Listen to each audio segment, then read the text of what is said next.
This is not Gaza.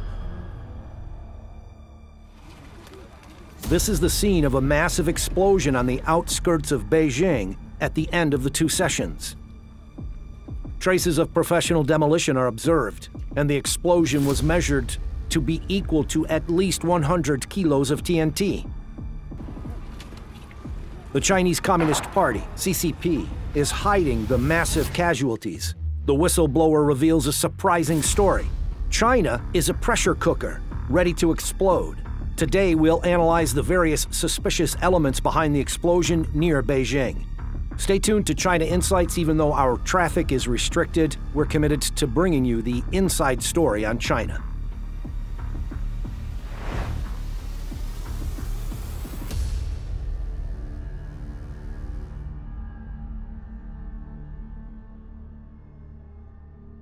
At 7:55 a.m. local time on March 13, 2024, a big explosion suddenly occurred in a building on a main road. Following a loud bang, huge flames lit up the sky, and the whole building was flattened to the ground. It looked like a war zone. Several videos circulating on social media showed a huge orange fireball suddenly erupting, followed by a blazing fire and thick gray smoke. A number of nearby buildings were severely damaged, several cars on fire, dozens of parked cars on the street wrecked, debris everywhere on the street. Many injured people were taken to the hospital. The scene was chaotic. The massive explosion not only shocked China, but quickly became headline news in China and abroad. The story was picked up by major international media outlets. Why? First, the explosion took place right after the two sessions had just ended. It was a very sensitive time. Second, the town where the explosion occurred is just 30 kilometers, or less than 20 miles from the eastern outskirts of Zhongnanhai. Zhongnanhai is a compound that houses the offices of the CCP elite and serves as a residence for the leadership of the CCP and the state council. There is a highway leading directly to the street in front of Zhongnanhai, and a garrison based for the People's Liberation Army, PLA, unit number 63628. So the town is on a key military route to Beijing and is densely populated with an estimated 1 million residents. A powerful explosion in such a sensitive location is no small matter. According to official reports, the local government, the Sanhe Emergency Management Bureau, said the explosion was caused by a suspected gas leak at a fried chicken restaurant. Initially, it was reported that 2 people had been killed and 26 injured. A day later, it was reported that 7 were killed and 27 injured. These reports were then pointed out by the public as being falsified and suspicious. Let's take a look at some of the suspicious parts. The first question is where the explosion happened. Based on the scene, the explosion took place in a 4-story building at an intersection. The official reports offered at least 3 different accounts. One, reported by CCTV, claimed that it was a fried chicken restaurant. The second said that it was a local storefront, which is the story that's been picked up by most media outlets. The third, which is very vague, said that it was a local catering business. Let's take a look at this photo taken by the Beijing News. From the picture, one can see that the red box shows the explosion site, while the red circle on the right shows the location of a fried chicken joint. The joint seems to have survived, except for the shattered windows and doors. The building's structure appears intact. So when China's central media, CCTV, insisted it was a fried chicken joint, it feels more like an attempt to mislead the public or an outright lie. Then what is the real location? When checking the map, we see the building within the red box was the location of the explosion. It was a hotel called Dongshen Hostel. It was originally a 4-story building. Subsequently, a simple room was added to the top, making it a 5-story building. There were several storefronts on the first floor, and from the 2nd to the 5th floors, it served as a hostel. The whole building was leveled after the explosion, and dozens of cars on the street were destroyed. Here's a video from before the explosion. It was an ordinary small-town hostel building that was probably cheap as well. We've learned from multiple sources that the ownership of this hostel belongs to the local village committee, and that the hostel was leased and contracted by a couple whose whereabouts are currently unknown. So why did the local government deliberately lie during the briefing, not wanting the public to know the true location of this explosion? We will explore this in a bit. Now back to the second question. Was the big explosion caused by a gas leak? According to the CCP's central media, CCTV, a gas leak caused the explosion. Just 3 hours after the explosion, CCTV already had a conclusion. The Beijing news also followed up by saying that the search and rescue efforts following the explosion were nearing completion, and that the initial finding was that the explosion was caused by a gas leak. People with common sense would know that an explosion caused by a gas leak can't be that powerful. For example, some of the comments on social media read, "It can't be a gas explosion. Only bombs and missiles have this kind of power. One could take a look at the many buildings bombed in Ukraine. The damage isn't as bad. Only the CCP can make a gas explosion look like a missile. This is a result of a gas explosion? Has the country started to mix gunpowder with gas now?" Also, after the explosion, the two local gas suppliers immediately dispatched staff to investigate. They issued a statement that they didn't supply gas to the area, and that the business involved in the explosion was not their customer. In other words, this building that blew up didn't have natural gas connected. So why did the media say there was a gas leak? According to China media ifeng.com, the power of the explosion was equivalent to at least 100 kilos of TNT, and the blast has basically leveled the building. In other words, a human factor can't be ruled out as the cause of the explosion. Some netizens have left comments saying that their first reaction upon seeing the explosion video was that it didn't look like a gas explosion, but more like a professional demolition. From the video, the explosion was a professional detonation, judging from the destruction of the entire building. The explosive was installed and ignited by remote control. On the afternoon of the second day after the explosion, the head of the expert investigation group gave an interview to the official media, saying a preliminary finding on the cause of the explosion was a leak from the pipeline in the transmission, overturning the previous claim of the gas leak from customers. 是用户的燃气，还是在施工过程中输送的中的管道的这个泄漏？目前这个具体的事故原因还要等待我们事故调查的这个后续的公告。和这个我们部分经营业主的这个操作不当没有直接的关系。没有关系，确定是完全没有关系的。Sanhe Emergency Management Bureau Director also pointed out that the underground gas pipeline network is complex. The deepest part is located 12 meters below the ground, making it difficult to do the investigation and to determine whether it's a single point of leakage or multiple point leakage. According to the official finding, if the leakage of the pipeline triggered the explosion, we need to then keep digging what caused the leak. Is the explosion that we saw in the video consistent with the pattern of gas explosions? Also, something fishy happened. Before the cause of the pipeline leak was identified and the direct trigger for the explosion was found, the officials took the opposite move of finding the truth. As seen in the video, 2 excavators worked overnight to clean up all the debris at the site. Is this an investigation? It looks more like destroying the evidence, a classic CCP operation to cover up the truth. On the one hand, the investigation team claimed how difficult the investigation was going to be and how complicated the pipeline network was. On the other hand, they destroyed the evidence at the scene overnight. What's the agenda here? Let us now move on to the suspicious part of the gas pipe leakage. First, it's common sense that the explosion caused by pipeline leakage often leads to continuous multiple explosions. On the surface, it'll be in the shape of a linear explosion along the pipeline. A typical example would be the gas explosion that happened in 2014 in Taiwan. Gas leakage triggered a series of gas explosions. The entire road was burst open and overturned in a linear manner, followed by the collapsed ground. Many cars on the roadside were sunk into the pits. It was tragic. It can be seen that it's quite different from the explosion that just happened close to Beijing.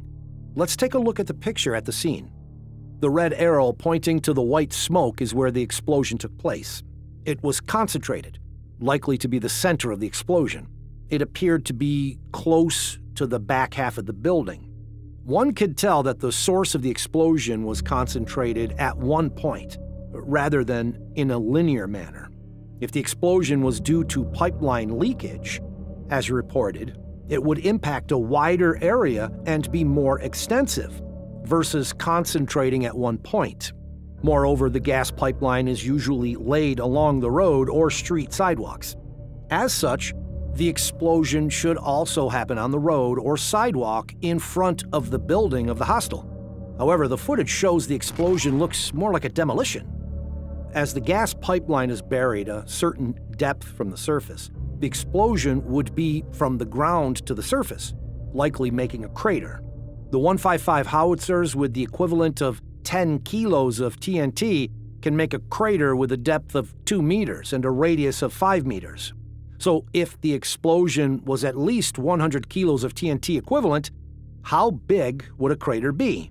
Not only do we not see a deep crater formed at the explosion site, but on the contrary, we see that the first floor of the building seems preserved, and the second floor and up were destroyed. In addition, some careful netizens noticed through the smoke and dust of the explosion a strange orange color. It's different from the blue-yellow smoke and dust from gas explosions. The smoke is more like from fuel oil, explosive chemicals, or explosives. Of course, we are not gas experts. These observations are for your consideration. Let's look at the fourth suspicious part. After the explosion, an unusual thing happened. At least 3 CCTV journalists were bluntly interrupted and taken away by the local police and government personnel when conducting live reporting at the scene. Here, on the morning of March 13th, a female CCTV reporter was reporting live at the scene, and then the police blocked the camera. The broadcast was quickly switched to the studio.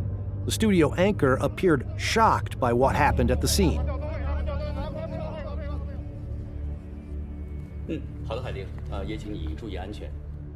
Another CCTV reporter was pushed and removed by a dozen police officers from the explosion site. She later posted this video, but her account was subsequently shut down.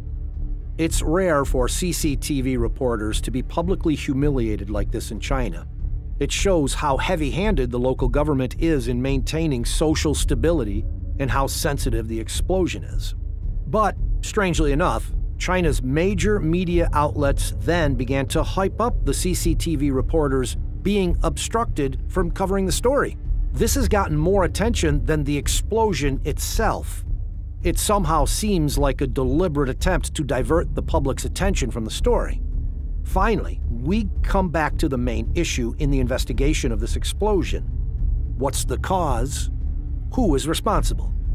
A well-known Chinese self-media blogger pointed out in his March 14th morning brief that he had received a tip from an informed source in China, and the leaked story was surprising. The netizen who sent in the tip said that the explosion may be related to a case of intentional injury. The tipster wrote, "The explosion is related to an intentional injury case in the local Sanhe city. It dragged on for 3 years without any solution, and the victim petitioned but was suppressed by the authorities. This case can be searched and located in China.